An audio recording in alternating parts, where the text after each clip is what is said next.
Una vez más estamos con ustedes para seguir compartiendo temas tan interesantes desde una perspectiva bíblica y que nos afectan a todos los seres humanos. Recuerden que este es un programa de la Segunda Iglesia Bautista de Santiago, donde esperamos compartir con ustedes lo que de Dios hemos recibido, compartirlo también con ustedes.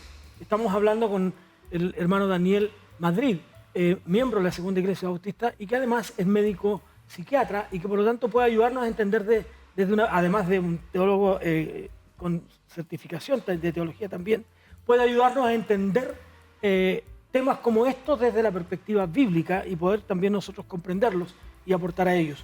Así que vamos hoy día a ver el tema de la depresión. Y una de las grandes inquietudes que existió en algún tiempo, hermano Daniel, bienvenido, fue, ¿pueden los cristianos sufrir depresión? Era una gran discusión. Inclusive algunos cuestionaban algunos pasajes bíblicos que vamos a ver ahora, precisamente con el tema de la depresión. Es una excelente pregunta, porque en realidad uno escucha, ¿cierto?, a muchos pastores que hablan en contra de que los cristianos no pueden tener depresión o que la depresión necesariamente es un pecado. Entonces, por una falta de esperanza, ¿no? Por una falta de esperanza o por... muchas veces se concibe como algo que uno deja de hacer. Entonces, la depresión es un sentimiento, ¿cierto?, de abatimiento, un sentimiento de infelicidad, que está muy relacionado con la desesperanza, pero que también es propio de la condición humana. Entonces, todas las personas pueden estar enfrentando la depresión. Para aterrizarlo en nuestra nación, en nuestro país, Chile, ¿podríamos decir que Chile es un país que está depresivo? Chile es un país que tiene cifras... ¿Qué nos dice la encuesta? Sí, tiene cifras altas de depresión. En Chile casi llegan hasta el 14% de las personas de haber estado deprimidas en algún momento de su vida. Entonces es una cifra muy alta. Pensemos que la depresión no solamente se presenta sola, sino que se presenta con otras enfermedades, patologías, por ejemplo, ansiedad, ¿cierto?, obsesiones, ¿cierto?, trastorno alimentario. Entonces, aparte de la depresión se suman otros problemas, otras dificultades. Y está muy asociada también a vivencias de estrés. ¿Ya? Sabemos que, por ejemplo, en las sociedades más urbanas hay más depresión que en lugares rurales, por ejemplo. Entonces, el estrés de la vida, del tipo de vida que llevamos, también nos lleva a sufrir de depresión. O sea, Chile sí es un país depresivo. Es un país que tiende a la depresión. Que tiende a la depresión con bastante cercanía. Sí, es cosa de ver, por ejemplo, la cantidad de farmacias que hay en Chile. En cada esquina hay una farmacia. La dependencia de los fármacos también. Exacto, la dependencia y la automedicación. La automedicación. Que existe en los humanos. Bueno, vamos a la Biblia. Hay algunos pasajes bíblicos que nos hablan de personas, y esto para llevarlo al plano de lo que usted pueda estar sintiendo hoy día o de lo que yo pueda haber sentido o estar sintiendo en este momento, ¿no? Cualquiera de nosotros, los pastores pasamos también por tiempos así, por este tipo de situaciones. Pero hay un salmo, el Salmo 6, David dice algo que es como muy fuerte y el tema es, estaba pasando por un momento depresivo. Él dice, por ejemplo, me he consumido a fuerza de gemir, todas las noches inundo de llanto mi lecho. Riego mi cama con mis lágrimas, mis ojos están gastados de sufrir, se han envejecido a causa de todos mis angustiadores. ¿Realmente David estaba depresivo? Bueno, habla ahí de sentimientos muy profundos. ¿Son estos efectos de la depresión los que menciona David? La verdad es que los salmos describen en forma muy detallada los síntomas de depresión. Describe la angustia, describe la desesperanza, incluso habla de los angustiadores. ¿Sí? De los que me hacen producir esto. Y describe muchas veces los síntomas físicos, habla de los huesos, ¿cierto? Del dolor profundo que él tiene. Entonces, en los salmos, David, en sus momentos más bajos, y la depresión se podría definir como un hundir, ¿cierto?, de nuestra alma, él describe muy bien los síntomas de depresión. Entonces, muchas veces David estuvo deprimido, ¿ya? A veces por causas que son propias de su pecado, ¿cierto? También estuvo deprimido cuando pasó por el tema de su hijo. Por ejemplo, y hay que pensar que a veces la depresión es producto del pecado, ¿sí?, del pecado de la persona. Pero muchas veces viene a ser, por ejemplo, una prueba, ¿sí? En el caso, por ejemplo, de Ana, ¿sí? de Ana que no podía tener un hijo y que ella oraba, ¿cierto? Oraba, era muy ferviente en su oración para pedir este hijo que no llegaba nunca, en que su rival, Penina, ¿cierto? Se burlaba de ella, ¿sí? Entonces, Ana no es producto de su pecado la depresión, claro. es producto de una situación que le aconteció en que no podía tener un hijo y las consecuencias fueron la depresión. Pero desde esa perspectiva también puede ser que David, por ejemplo, volviendo al tema de David, tomando ese ejemplo, puede ser que yo sane de la depresión y vuelva a caer en ella como un estado recurrente en algunas situaciones, o me curo, qué sé yo, como me curo de la vesícula, ¿no es cierto? Me lo extirpan y se acabó, no más problemas de vesícula. Sí. ¿Puede ser tan así o es la depresión un estado en el que yo puedo otra vez enfermarme de aquello? Bueno, la depresión no se puede extirpar. ¿Ya? O sea, soy depresivo el resto de mi vida. No podemos sacar la depresión de la... Pero hay ciertas tendencias hacia la depresión genética que vienen con nuestro cuerpo, ¿cierto? Hay cerebros que tienen más tendencia a la depresión. Hay familias de depresivos, ¿sí? Y los estudios dicen que la depresión puede ser recurrente y esto es dependiente un poco del estrés al que uno se someta, ¿cierto? La calidad de vida en la que uno esté expuesto también. Es conocido que, por ejemplo, temas como el sueño, la falta de sueño, la buena alimentación, la mala alimentación, la falta de ejercicio son factores que son gatillantes de alguna manera de las depresiones. Entonces, las depresiones pueden venir, pero también se pueden prevenir. Entonces, uno tiene que aprender a lidiar con estos sentimientos depresivos. ¿Cómo soy capaz de superarlo? El gran tema. Ahora, cuando mencionas a Ana, su situación, bien descrita, es que ella se siente que no realizada como persona, como mujer, ¿no es cierto? Porque el concepto antiguo es que la mujer estaba creada, junto a su marido, para llenar la tierra. Claro. Pero si yo no puedo llenar la tierra, no puedo ser parte de ese llenar la tierra, no puedo satisfacer a mi esposo en el pensamiento de Ana. Así y es. eso llega a tal grado al ver a otras mujeres como su criada, que sí puede tener un hijo, ¿qué pecado he cometido yo? Sí, de alguna manera uno, si lo piensa en términos modernos, Ana tenía un ataque directo en contra de su identidad de mujer que tiene que tener hijos, ¿cierto? Porque es una mujer del Señor. Entonces ella se sentía triste porque no le podía dar hijos a su esposo y porque ella tampoco podía tener hijos y no podía, ¿cierto?, dejar descendencia, que era algo muy importante en ese tiempo.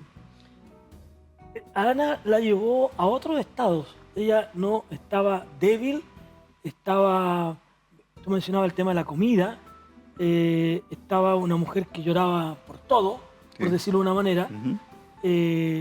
No debe haber sido fácil también para el esposo, aunque la amaba profundamente, ¿no? Esta situación. Sin embargo, ella pasaba por un momento de una profunda crisis, pero no una crisis espiritual, no una crisis de desconfianza en Dios, porque ella confía plenamente en Dios, por algo ora. Pero puedo estar en depresión y seguir teniendo, como Ana, esta confianza en que Dios puede solucionar mi conflicto. Eso un poco estamos hablando de la respuesta espiritual frente a la depresión o frente a la enfermedad. Claro. ¿Ya? Voy a poner un ejemplo, voy a hacer un paréntesis. Yo puedo ser diabético, ¿cierto? Y no cumplir con los tratamientos, no hacer caso a lo que me dicen y no cuidar, por ejemplo, el cuerpo, que es el templo del espíritu. Y ahí estoy yendo en contra de lo que dice la palabra de Dios y por lo tanto espiritualmente yo estoy equivocado, ¿sí? Ahora, frente a la diabetes también se puede ir alineado con los deseos de Dios, de cuidarnos, ¿cierto? De cuidar nuestro cuerpo, ¿cierto? De cuidar nuestra alma.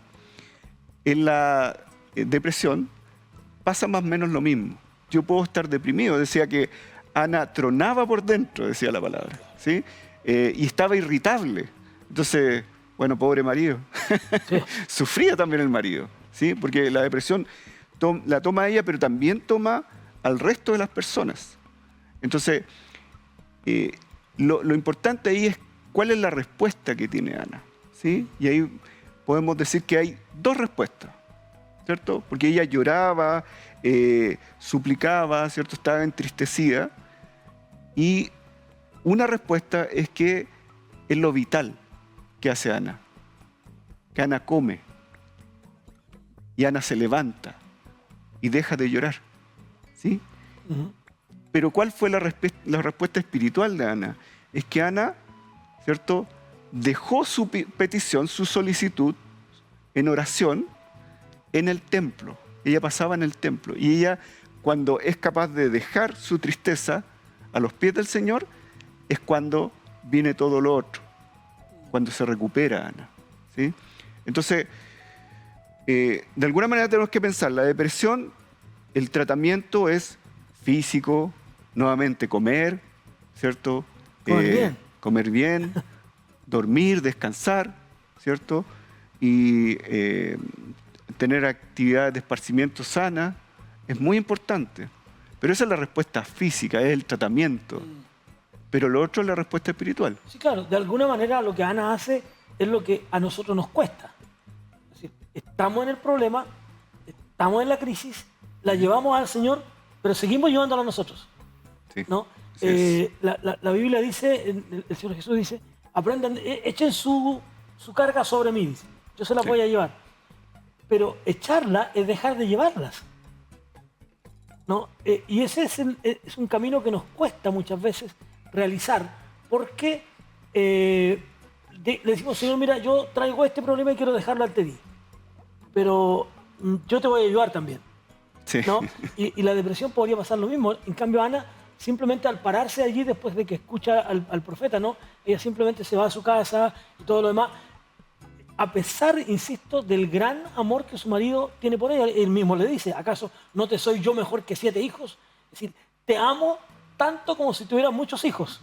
Ella tenía todo el apoyo de su marido. Absolutamente. Uno lee este episodio Sí. y dice, qué marido que tenía Ana, que siempre la estaba apoyando, cubriendo, respaldando. Sin embargo, ella no podía sacar esta tristeza que era muy profunda de su ser. Al contrario de lo que ocurre en nuestra sociedad hoy día y de lo que ha ocurrido por mucho tiempo, es que frente a una crisis muchos matrimonios se disuelven, Ujú. ¿no? Hombres que dejan a sus mujeres porque ella subió de peso, porque ella tiene una enfermedad grave con la que yo no voy a poder luchar, como la depresión, entre otras, ¿no es Sí. cierto? Tienden a abandonar, o porque no vamos a tener hijos y mi meta de vida es tener hijos y esta mujer no me los puede dar. Así es. Familias que se desintegran producto de la depresión, como el caso de Ana, que es al revés. A pesar de que el Cana tenía hijos con su criada, Ujú. para él Ana sigue siendo La su esposa primera. amada Y la primera. y la primera, Sí. y yo diría casi la única, Sí. a pesar de esto otro, ¿no? Y él responde de una manera que yo creo que muchas mujeres desearían, ¿no? No te soy yo mejor que 7 hijos, que muchos hijos, ¿no? No te soy yo mejor que la cantidad de hijos que puedas tener, no importa si son 10, si son 20, si son 7, si son 15, pero yo mejor que eso, te amo más que eso, mi amor, y ahí entraríamos al tema, bueno, no es el tema, pero entraríamos al tema de que al final nos vamos a quedar solos igual. Pero Ana está deprimida porque no se siente completa. Claro, como decía, su identidad está alterada. Ella no puede ser lo que está en su corazón. Su principal función, ¿cierto?, es ser esposa y tener hijos. Entonces, en ese tiempo era lo peor que podría pasar, ¿cierto?, a una mujer, es no tener descendencia. Quisiera que habláramos de otro caso, tal vez el más emblemático de todos. Es el caso de Elías. Ujú. Elías, yo lo veo como un hombre triunfante. Un hombre que tiene un éxito extraordinario producto de un enfrentamiento con los profetas de Baal. Sí. Está en la cumbre, ¿no? Llegó al Everest y logró entablar su bandera allí en la montaña espiritual, diciendo, Dios mío, gracias porque tú me respondiste diciéndole a los demás, el Dios que yo creo, el Dios en el que yo creo, es realmente el Dios de todo. Sin embargo, al poquito andar, lo encontramos con una depresión tremenda, Sí. tremenda. No hay nadie que me quiera. No hay nadie que quiera estoy estar conmigo. solo. Estoy solo, estoy abandonado. Y solo porque alguien le mandó decir, si no se arrepiente de lo que dice y de lo que hace, él también se va a morir. Sí. Ahora, yo creo que Elías es un ejemplo excelente, ¿cierto? Tremendo profeta. Para hablar de depresión, porque ¿quién podría dudar de la calidad espiritual de Elías? Exacto. ¿Sí? Entonces, ustedes, ¿cierto?, que están ahí luchando con la depresión de alguna manera y que muchas veces se sienten culpables por tener depresión.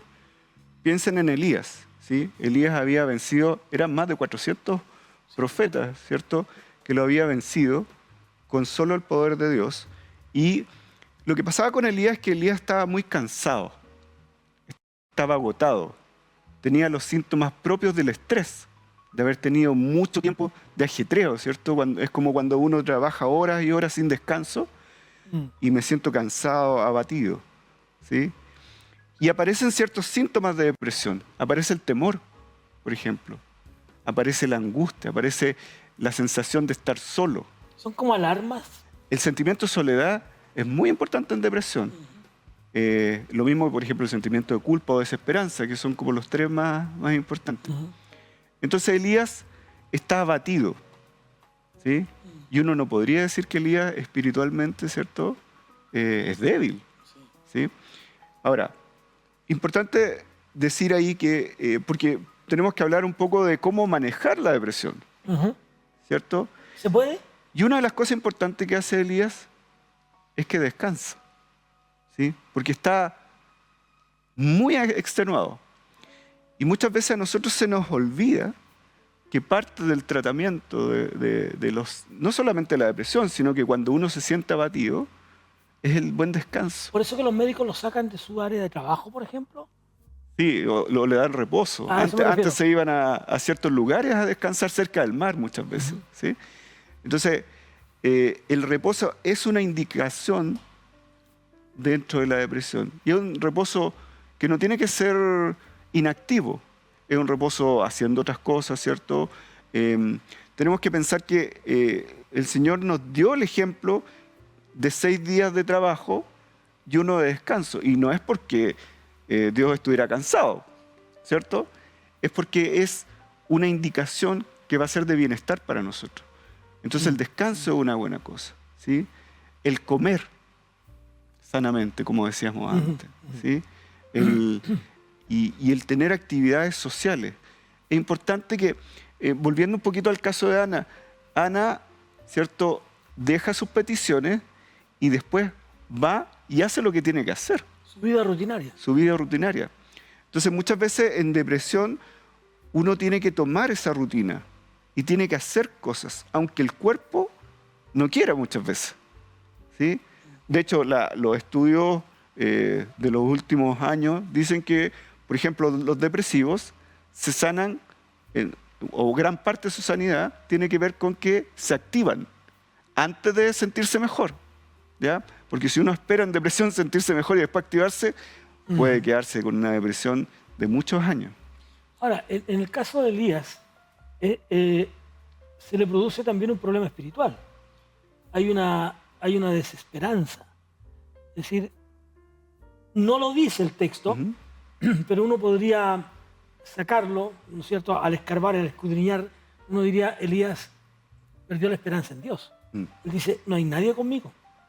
Sí. No, todos me abandonaron.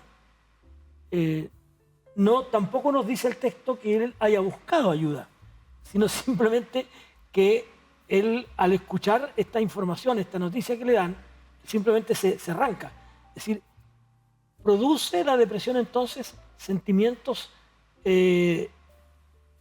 tan terribles de soledad, de darme cuenta que ni siquiera Dios está conmigo. Sí. Hasta Dios me abandonó. Bueno, como decía, la desesperanza es uno de los núcleos de la depresión, ¿sí? Y la desesperanza tiene que ver con estos afectos, con esta motivación, de alguna manera, que está equivocada, ¿sí? Es una mirada hacia el pasado de la depresión. Es cuando yo miro, ¿cierto?, hacia atrás y lo miro con ojos negativos, ¿sí? Muchas veces, por ejemplo, asociado con culpa, ¿sí? Y no estoy mirando claramente cómo fue ese pasado en forma global. Estoy fijando mi mirada en detalles, ¿sí? Por ejemplo, yo si estoy deprimido puedo estar pensando en el problema que ocurrió. Sin embargo, no estoy mirando en todas las cosas buenas que ocurrieron alrededor de ella, ¿sí? Entonces, muchas veces, en el caso, por ejemplo, de los israelitas, el Señor le dice, mira, yo te saqué de Egipto, te alimenté en el desierto. Entonces, eso es de alguna manera una de las formas de pensar en el pasado en forma más real, más positiva. Y desde ahí yo puedo obtener esperanza al futuro, porque si Dios fue capaz de sostenerme en el pasado, ¿por qué no lo va a hacer al futuro? Claro, que no es el mismo sentimiento que hablábamos la semana recién pasada acerca de la ansiedad, como la ansiedad que sintió, por ejemplo, Saúl, cuando dice, el profeta no llega, tenemos que ir a la guerra, pero no podemos ir a la guerra sin la bendición de Dios, Exacto. porque vamos a perder. Así es. Por lo tanto, si el profeta no llega, yo ocupo el lugar del profeta. Es un tema de ansiedad. Pero en este caso es un tema de profunda depresión. Ahora, me pregunto también, Daniel, ¿no habrá sido lo mismo lo que sintió Pablo cuando él le habla a Timoteo y le dice, por ejemplo, mira, todos me han dejado? Es más, me dejó y nombra ay, se me olvidaron los nombres, que viene de Hermes, ¿no es cierto? Ya me voy a acordar. Pero él dice, todos estos me dejaron, me abandonaron. Estoy solo. Y por lo tanto dice, no te avergüences de mí. No te avergüences de mí que estoy preso. En otras palabras, como que si estuviera pidiendo dentro, no me abandones también tú. Sí. ¿No? Como que detrás de eso, Pablo estuviera diciéndole a Timoteo, mira Timoteo, y Mileo y Fileto, ¿no? me abandonaron, ¿no es cierto? No me abandones también tú, sino sigue creyendo en Dios. Sí. Y yo estoy preso por culpa de predicar el Evangelio de Cristo, no por ser delincuente. Sí, mire, la depresión uno se la imagina así. Es como ponerse lentes negros, lentes oscuros. ¿Sí? Y yo todo lo que mire, lo voy a mirar filtrado por esos lentes. ¿Sí? Estoy entendiendo perfectamente. Exacto. Entonces el ejercicio que tengo que hacer es tratar de sacarme esos lentes. ¿Pero cómo lo hago? Esa es un poco la pregunta. Y dice, el Salmo 40, del 1 al 3, dice, al Señor esperé pacientemente. Ajá. ¿Sí? Porque muchas veces la depresión nos produce impaciencia. Y en esa impaciencia nos desesperanzamos. ¿Sí? Entonces dice, al Señor esperé pacientemente. Y Él se inclinó a mí y oyó mi clamor. ¿Sí? David estaba clamando en forma perseverante, ¿cierto?, al Señor, y lo esperó y lo esperó. ¿Y qué es lo que dice el versículo 2? Me sacó del hoyo de la destrucción, del lodo, y asentó mis pies sobre una roca y afirmó mis pasos. Entonces, de alguna manera, los pasos para tratar la depresión, uno es esperar, ¿cierto?, en el Señor, y esperar pacientemente en el Señor. Eso no significa que uno esté esperando sin hacer nada. Uno puede esperar activamente, pero ¿a qué se refiere esperar? Esperar con esperanza, en que el Señor, ¿cierto?, va a oír este clamor, ¿cierto? Nosotros tenemos que ir con súplica al Señor, nos va a oír el clamor y de ahí, ¿cierto?, hará este milagro de alguna manera de sacarnos del hoyo de la destrucción. Eso es, me gustó el ejemplo que ponías de sacarse los lentes oscuros, ¿no? Eso es lo que le pasa un poco a Elías cuando él se acerca, sale un poco de la cueva, por así decirlo, y luego entonces pasa este silbido, pasa esto otro, y Dios no estaba ahí, pero en el silbo apacible, Dios estaba. Recién pudo ver a Dios, Sí. recién pudo apreciar que Dios no lo había abandonado. recién pudo escuchar a Dios decirle, mira, hay tanta gente que no se ha inclinado sobre los ídolos, sino que sigue creyendo en mí. Por lo tanto, no estás solo. Es decir, entonces, cualquier hermano que nos está viendo hoy día y que se siente en este estado de depresión, debe buscar su respuesta primero en las Escrituras, Así es. también en sí mismo. ¿Será una consecuencia de mi pecado esto que estoy viviendo? ¿O algo está pasando que yo Bueno, una no prueba. tengo control? ¿O es simplemente que Dios está permitiendo que yo pase por aquí? Así es. Es importante decir que Dios, pensando en la depresión, Dios es un Dios de consolación.